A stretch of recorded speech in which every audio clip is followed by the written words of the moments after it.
Hello বন্ধুরা, তোমরা সবাই কেমন আছো? আশা করি সবাই ভালো আছো। আজকে আমি রান্না করে দেখাচ্ছি যে আলু দিয়ে বাটা মাছ দিয়ে রান্না করব। আর কিভাবে রান্না করব দেখুন, আপনারা আস্তে আস্তে দেখতে থাকুন। এটা হচ্ছে আলু কেটে নিয়েছি, তারপরে আমি কড়াইটা বসিয়ে দিলাম উনুনের উপর। বসানোর পর আমি দিয়ে দিয়েছি তেল দেওয়ার পর আমি কালো জিরা ফোড়ন দিয়েছি, আলুটা দিয়ে দিলাম। দেওয়ার পর আমি দিয়ে দিব লবণ হলুদ দিয়ে ভালো করে নেড়ে চেড়ে নিচ্ছি।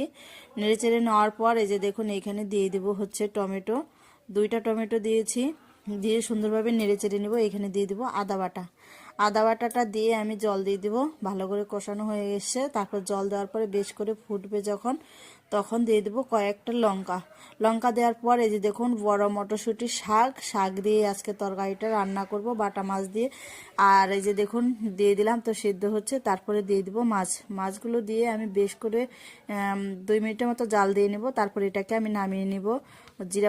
ভাজা জিরা বাটা দিয়ে। ভিডিওটা ভালো লাগলে সাবস্ক্রাইব লাইক দিয়ে পাশে থাকবে।